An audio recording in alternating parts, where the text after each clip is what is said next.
نحمدہ ونصلی ونسلم علی رسولہ الکریم اما بعد فاعوذ باللہ من الشیطان الرجیم بسم اللہ الرحمن الرحیم قال اللہ تعالی فی کلامہ المجید البرہان الرشید والفرقان الحمید انہو من سلیمان وَإِنَّهُ بِسْمِ اللَّهِ الرَّحْمَنِ الرَّحِيمِ صدق اللہ مولانا العظیم وصدق رسولہ النبی الکریم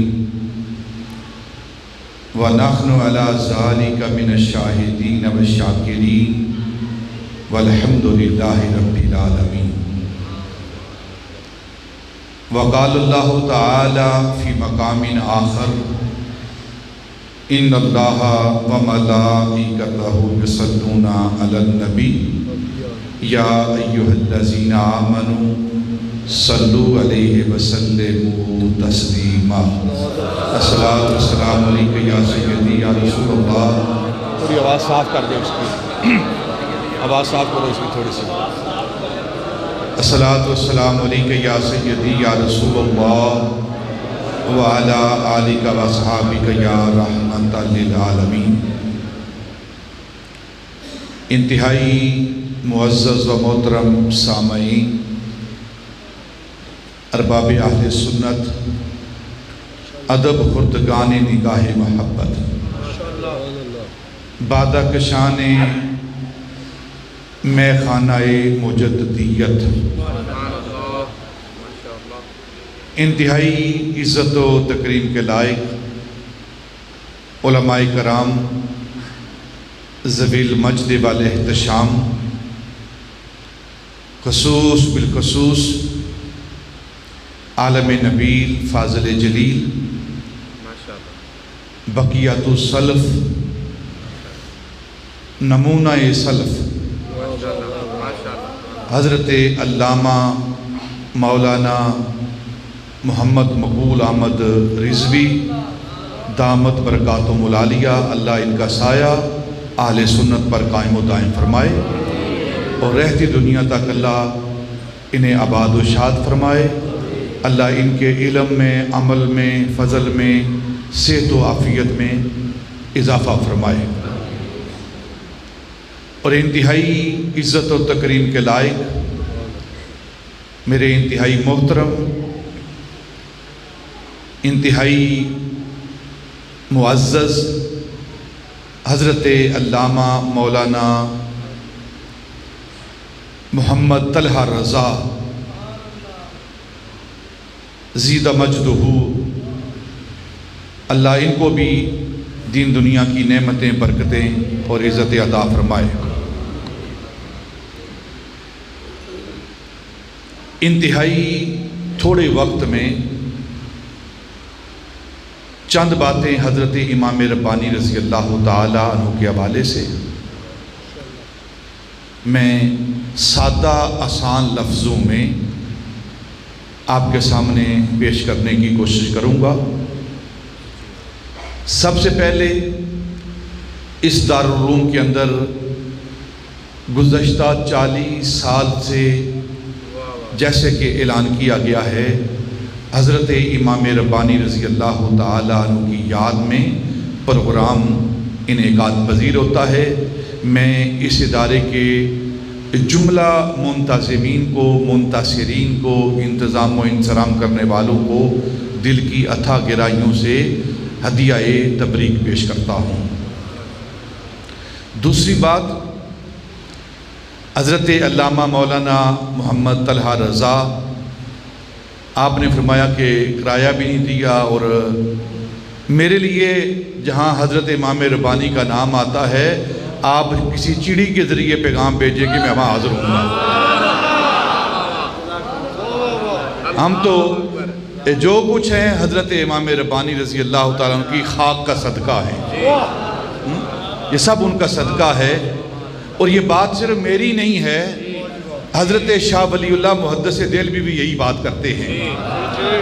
آپ فرماتے ہیں حضرت شاہ ولی اللہ محدث دہلوی آج بر صغیر پاک و ہند کے اندر جو مسجدوں کے اندر اذانیں ہو رہی ہیں، ممبر و محراب سے قال اللہ و قال رسول کی صدائیں بلند ہو رہی ہیں، آج جو مسلمانوں کے چہروں پر سنت رسول داڑھی ہے، آج جو مسلمانوں کے سر پر امامے کی سنت ہے، آج جو مسلمان کلمہ پڑھ رہے ہیں، آج جو مسلمان اللہ اللہ کر رہے ہیں، یہ سب صدقہ ہے حضرت امام ربانی کا، صدقہ حضرت امام ربانی کا۔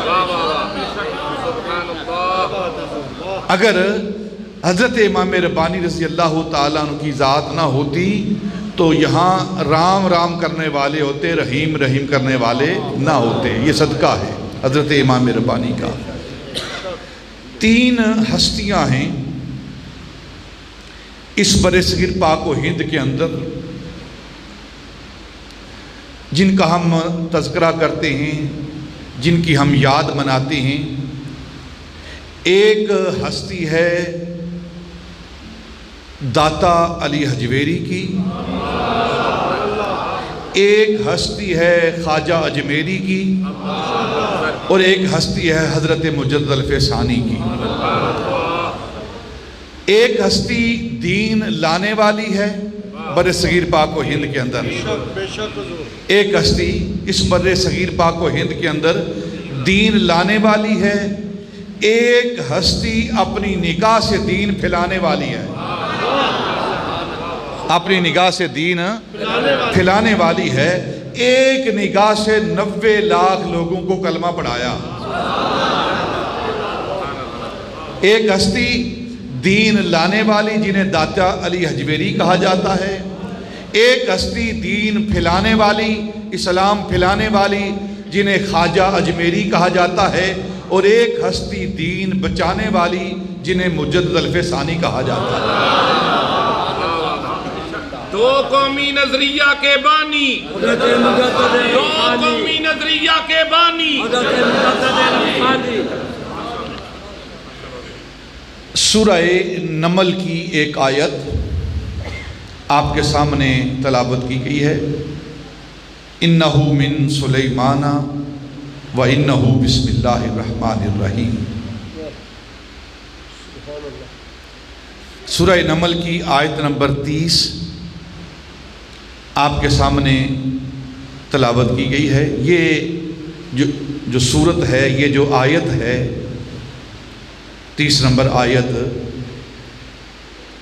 اصل میں یہ ایک خط کا ایک حصہ ہے، ایک مکتوب کا عنوان ہے، اس کے اوپر ابتدائیہ ہے، جس کو اللہ رب العزت نے قرآن کا حصہ بنایا ہے۔ میں حضرت امام ربانی رضی اللہ تعالی عنہ کے مکتوبات، جب بھی مکتوبات کا نام آتا ہے، جس طرح ہم مسلمان جب ہمارے سامنے افضل البشر بعد الانبیاء کا نام آتا ہے، افضل الخلق بعد الانبیاء کا یہ جملہ آتا ہے، تو آٹومیٹکلی مسلمانوں کے ذہن کے اندر ایک ہستی آتی ہے جسے سیدنا ابوبکر صدیق کہا جاتا ہے۔ نام لینے کی ضرورت نہیں پڑتی، بس افضل البشر بعد الانبیاء کا یہ جملہ بولتے ہیں، یہ لفظ ہمارے سامنے آتے ہیں، ذہن خود بخود سیدنا ابوبکر صدیق کی طرف جاتا ہے۔ جب ہمارے سامنے کوئی لفظ بولتا ہے مراد رسول، تو ذہن خود بخود سیدنا عمر فاروق کی طرف چلا جاتا ہے۔ جب ہمارے سامنے کوئی ذو النورین کا لفظ بولتا ہے، آگے نام لینے کی ضرورت نہیں پڑتی، اسے خود بخود ہمارا ذہن سیدنا عثمان غنی کی طرف لوٹ جاتا ہے۔ جب کوئی ہمارے سامنے شیر خدا کہتا ہے تو نام لینے کی ضرورت نہیں پڑتی کہ شیر خدا سے مراد کون ہے، ذہن خود بخود حضرت مولا علی شیر خدا مشکل کشا کی طرف لوٹ جاتا ہے۔ جب کوئی ہمارے سامنے امام اعظم کا لفظ بولتا ہے تو آگے وضاحت کی ضرورت نہیں پڑتی کہ اس سے مراد کون ہے، ذہن خود بخود حضرت امام ابو حنیفہ کی طرف لوٹ جاتا ہے۔ جب ہمارے سامنے کوئی غوث اعظم کا نام لیتا ہے، غوث اعظم کا لفظ بولتا ہے تو کہنے کی ضرورت نہیں پڑتی، ذہن خود بخود حضرت شیخ عبد القادر جیلانی رضی اللہ تعالی عنہ کی طرف لوٹ جاتا ہے۔ جب ہمارے سامنے کوئی شیخ القرآن کا لفظ بولتا ہے تو ذہن خود بخود حضرت عبد الغفور ہزاری کی طرف لوٹ جاتا ہے۔ جب غزالی زمان کی طرف نسبت کی جاتی ہے تو ذہن خود بخود حضرت شیخ احمد سعید کاظمی کی طرف لوٹتا ہے۔ جب محدث اعظم کا نام لیا جاتا ہے تو ذہن خود بخود حضرت مولانا سردار احمد صاحب فیصل آبادی کی طرف لوٹ جاتا ہے، اور جب مکتوبات کا نام لیا جاتا ہے تو خود بخود ذہن حضرت امام ربانی کی طرف جاتا ہے۔ جب بھی مکتوبات کا نام آتا ہے نا، مکتوبات، تو پھر آگے نام نہیں لیا جاتا، خود بخود ذہن حضرت امام ربانی کی طرف لوٹ جاتا ہے۔ حضرت امام ربانی رضی اللہ تعالیٰ عنہ کے مکتوبات پر تھوڑی سی گفتگو کرنی ہے۔ پھر مکتوبات کی تاریخ کیا ہے، مکتوبات کی تاریخ کیا ہے۔ جس طرح حضرت امام ربانی مجدد و منور الف ثانی رضی اللہ تعالی عنہ، ان کی ساری زندگی نبی پاک صاحب لولاک تاجدار مدینہ صلی اللہ علیہ وسلم کی سنت کے مطابق گزری ہے، اور آپ خود فرماتے ہیں کہ میں نے کوشش کی ہے کہ جس سنت کا مجھے علم ہو سکا ہے میں نے اس سنت پر عمل کرنے کی کوشش کی ہے۔ جس طرح آپ کی ساری زندگی نبی پاک کی سنت پر گزری ہے، اسی طرح آپ کے مکتوبات کا لکھنا یہ بھی نبی پاک صلی اللہ علیہ وسلم کی سنت ہے، انبیاء کی بھی سنت ہے، اور امام الانبیاء تاجدار مدینہ کی بھی سنت ہے۔ حضرت امام ربانی رضی اللہ تعالیٰ عنہ جن کی ساری زندگی نبی پاک کی سنت کے مطابق گزری ہے۔ یہاں ایک بات کر دیتا ہوں تاکہ آپ کے پاس یہ بات پہنچ جائے۔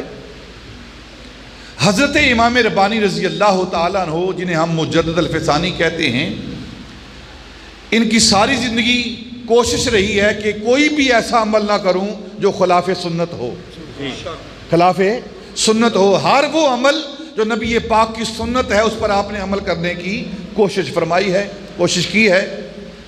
آپ اپنے صاحبزادگان کو وصیت کرتے ہیں کہ میں نے کوشش کی ہے کہ اپنی ساری زندگی نبی پاک صلی اللہ علیہ وسلم کی سنت کے مطابق بسر کروں، لیکن ایک سنت مجھ سے پوری نہیں ہو پائی میری زندگی کے اندر۔ ایک سنت کے ادا کرنے پر، عمل کرنے پر میں قادر نہیں ہو پایا، تو میں آپ کو وصیت کرتا ہوں کہ میرے مرنے کے بعد، اس دنیا سے جانے کے بعد آپ اس سنت پر عمل کرا دیجئے۔ پوچھا ابا جان وہ کون سی سنت ہے جس پر آپ عمل نہیں کر رہے اور نہیں کر سکے اور آپ ہمیں وصیت کر رہے ہیں؟ تو حضرت امام ربانی نے فرمایا ہمارے آقا مولا تاجدار مدینہ والدہا کے چہرے والے محبوب کی سنت تھی کہ آپ اپنے نواسوں کو کندھوں پر بٹھاتے تھے۔ حسنین کو، سیدنا امام حسن اور سیدنا امام حسین کو آپ کندھوں پر بٹھاتے تھے، اور میری زندگی کے اندر میری بیٹی کے ہاں بیٹا پیدا نہیں ہوا اور میں اس سنت پر عمل نہیں کر پایا، اور میں تمہیں وصیت کرتا ہوں کہ جب میری بیٹی کے ہاں بیٹا پیدا ہوگا اسے لا کر میری قبر پر بٹھا دینا تاکہ یہ سنت پوری ہو جائے۔ جن کی ہر ادا، جن کی ہر ادا، ذرا بولو تھوڑی دیر، جن کی ہر ادا، جن کی ہر ادا ایسے شیخ طریقت پہ، ایسے شیخ طریقت پہ۔ حضرت امام ربانی جن کی زندگی کا ایک ایک لمحہ نبی پاک کی سنت پر بسر ہوا ہے۔ جو سلسلہ عالیہ نقشبندیہ کو فوقیت حاصل ہے، اس کا سبب بھی یہی ہے کہ اس سلسلے کے اندر سب سے زیادہ جس بات کو ترجیح دی جاتی ہے وہ نبی پاک کی سنت کو ترجیح دی جاتی ہے۔ یہاں چلے نہیں ہیں، طریقت نقشبندیہ کے اندر چلے نہیں ہیں، یہاں سنت پر ملازمت ہے، سنت پر ملازمت ہے۔ حضرت امام ربانی رضی اللہ تعالیٰ عنہ کے پاس ایک شخص آیا جو سلوک کی منزلیں طے کر رہا تھا سرہند کے اندر، تو آ کر اس نے شکایت کی کہ حضور ایک منزل پر رکا ہوا ہوں، اس سے آگے نہیں بڑھ رہا، تو آپ میری طرف توجہ فرمائیے، میری اس منزل سے مجھے گزاریے، اگلے مرحلے پر مجھے لے جائیے۔ تو آپ نے فرمایا ایسا کر، اس جگہ ٹھہرا رہے، ہماری آستانے پر قیام کر، اور ہر نماز کے ساتھ انہیں مسواک کی سنت کرنی ہے۔ مسواک کی سنت پر عمل کرنا ہے۔ اور وہ سلوک والا شخص، وہ درویش، وہ سالک کہتا ہے کہ میں نے اس سنت کا آغاز کیا، اس سنت کا آغاز کیا، ابھی آغاز کیا ہے، اللہ رب العزت نے ساری منزلیں طے کرا دی ہیں۔ یہ وہ سلسلہ ہے جس کو سنت کے مطابق یہ چلایا جاتا ہے۔ یہ سلسلہ حضرت امام ربانی کا سلسلہ عالیہ نقشبندیہ مجدیہ، اس کی فوقیت کا سبب یہ ہے کہ نبی پاک کی ذات کے ساتھ اعلیٰ درجے کی، کامل درجے کی محبت اور اتباع ہے۔ جس طرح آپ نے باقی زندگی سنت کے مطابق گزاری ہے، اس طرح آپ کا مکتوبات کا لکھنا بھی یہ سنت کے مطابق ہے۔ اور صرف امام الانبیاء کی سنت نہیں بلکہ پہلے انبیاء کی بھی سنت رہی ہے کہ وہ مکتوبات لکھتے رہے ہیں۔ اور یہ جو جملہ میں نے آپ کے سامنے تلاوت کیا ہے قرآن پاک کا، قرآن پاک کی آیت کو میں نے آپ کے سامنے تلاوت کیا ہے، اِنَّهُ مِن سُلَيْمَانَ وَإِنَّهُ بِسْمِ اللَّهِ الرَّحْمَنِ الرَّحِيمِ، یہ بھی ایک مکتوب کا حصہ ہے۔ حضرت سلیمان علیہ السلام جو اللہ کے پیغمبر ہیں، اللہ کے نبی ہیں، حضرت سلیمان علیہ السلام جن کی حکومت آپ جانتے ہیں، اللہ رب العزت نے نبوت بھی عطا کی اور پھر دنیا کی حکومت بھی عطا کی، اور پھر صرف انسانوں پر حکومت نہیں آپ کی، حضرت سلیمان علیہ السلام کی صرف انسانوں پر حکومت نہیں، جنوں پر آپ کی حکومت، ہواؤں پر آپ کی حکومت، ہر شے پر آپ کی حکومت چلتی تھی۔ جانوروں کی بولیاں آپ جانتے ہیں، جانور آ کر آپ کی بارگاہ میں شکایت کرتے ہیں، اپنے مدعا بیان کرتے ہیں۔ وہ حضرت سلیمان علیہ السلام ان کی بارگاہ سے، ان کی مجلس سے، ان کی خدمت سے ان کا ایک پرندہ جسے ہدہد کہتے ہیں وہ غائب ہوا چند دن کے لیے، تو آپ سخت ناراض ہوئے کہ میری اجازت کے بغیر بتائے وہ میری مجلس سے غائب ہو گیا ہے، تو جب آئے گا تو میں اسے پوچھوں گا، اسے ضرور سوال کروں گا، اور اگر اس نے خاطر خواہ جواب نہ دیا تو میں سزا بھی دوں گا اسے، اگر اس نے مجھے مطمئن نہ کیا۔ تو اس نے آ کر جب حضرت سلیمان علیہ السلام، ہدہد جانتے ہیں نا، ہدہد جانتے ہیں، یہ اتنی انبیاء کا یہ پرندہ ہے، حضرت سلیمان علیہ السلام کا پرندہ ہے، ان کی مجلس میں بیٹھنے والا ہے۔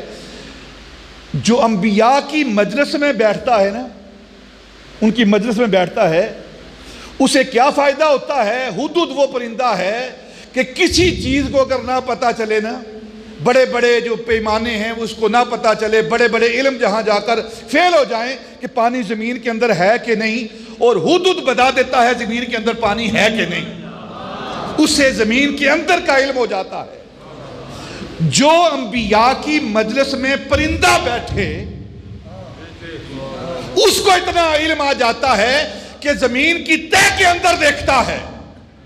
جو صرف انبیاء کی مجلس میں بیٹھنے والا پرندہ ہے اس کو اتنا علم ہو جاتا ہے کہ وہ زمین کی تہ کے اندر دیکھ لیتا ہے، تو پھر اس نبی کا کیا مقام ہوگا؟ کیا وہ قبر کے اندر بیٹھ کر ساری کائنات کو نہیں دیکھ رہا؟